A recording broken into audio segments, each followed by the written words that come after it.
என்னை ஆட்கொண்டவரும் நான் சேவிக்கிறவருமான ஆண்டவராகி இயேசு கிறிஸ்துவின் நாமத்தினாலே அன்பினல் வாழ்த்துக்கள்.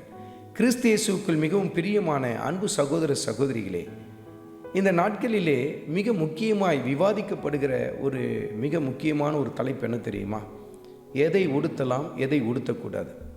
ஒரு கூட்டம் சொல்லுவாங்க, இப்படி தான் நீ உடுத்தணும், வெள்ளையை தான் நீ உடுத்தணும், நகை போடக்கூடாது என்று சொல்லி ஒரு கூட்டம். இன்னும் ஒரு கூட்டம் சொல்லுவாங்க, எதை வேணால் நம்ம உடுத்தலாம், கர்த்தர் என்ன முகத்தையே பார்க்கிறார், உள்ளத்தை தானே பார்க்கிறார், அதனால் எதை வேணால் நம்ம உடுத்தி கொள்ளலாம்.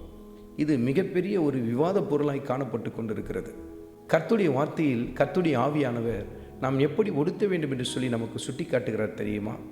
அப்போஸ்தலனாகிய பவுல் தீமோத்தேயுக்கு எழுதின முதல் நிருபத்தில் 2வது அதிகாரத்தில் 10வது வசனத்தை குறித்து கொண்டு தியானித்து பாருங்கள். தகுதியான வஸ்திரத்தினாலும் தேவ பக்தி உள்ள ஸ்திரீகள் என்று எண்ணப்படுகிறவர்கள் தங்களை உடுத்திவிட்டு கொண்ட பிரகாரம், அவர்களை அலங்கரித்த பிரகாரம் உங்களையும் நீங்கள் அலங்கரித்துக் கொள்ளுங்கள் என்று சொல்லி கர்த்தருடைய ஆவியானவர் நமக்கு சுட்டி காட்டுகிறார். அந்த இடத்தில் கவனித்து பாருங்கள், தகுதியான வஸ்திரங்கள்.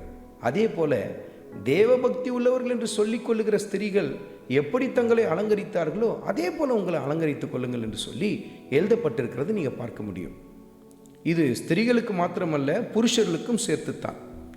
நாம் ஏதோ ஒரு காரியத்தை உடுத்துகிறோம் என்று சொன்னால் முதலில் நாம் நிதானித்து பார்க்கணும், இது தகுதியான வஸ்திரம் தானா அப்படின்னு சொல்லி நம்ம நிதானிக்கணும்.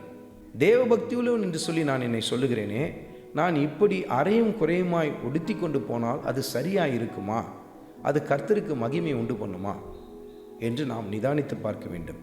தகுதியான வஸ்திரம், உங்கள் வயசுக்கு ஏற்ற வஸ்திரத்தை நீங்கள் உடுத்த வேண்டியது அவசியம். அந்த தகுதிக்கேற்ற பிரகாரம் நடந்து கொள்ளணும். பாருங்கள், நல்ல ஒரு வயதை அடைந்துட்டீங்க, வாலிப பிள்ளைகளை போல் நீங்கள் என்ன பண்ணக்கூடாது, உடுத்தக்கூடாது.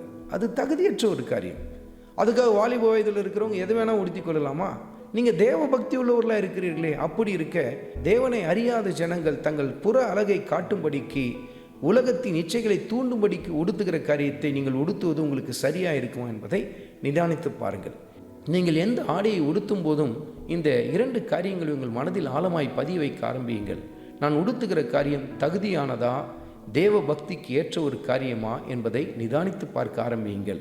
நிச்சயமாய் உலகத்துக்கொத்த வேஷத்தை நீங்கள் தரிக்க மாட்டீர்கள்.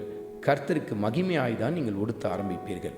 அருமையான மகனே, அருமையான மகளே, இத்தனை நாள் வரையிலும் நீ உலக போக்கிலே சினிமா நடிகனைப் போலவும் சினிமா நடிகையைப் போலவும் அவளுடைய அடிச்சுவடுகளை பின்பற்றி போய் கொண்டிருக்கலாம். ஆனால் இன்றைய நாளிலே ஒரு தீர்மானத்தை எடுக்க ஆரம்பி. நான் உடுத்துகிறது தகுதியானதா, தேவ பக்தி உள்ளவர்கள் தங்களை அலங்கரித்தது போல நான் என்னை அலங்கரிக்கிறேனா என்பதை நிதானித்து பாருங்கள். கர்த்தர் உங்கள் வாழ்க்கையிலே மகிமைப்பட ஆரம்பிப்பார். ஆண்டவராகிய இயேசு கிறிஸ்துவின் கிருபை உங்கள் அனைவரோடும் கூடி இருப்பதாக. ஆமென்.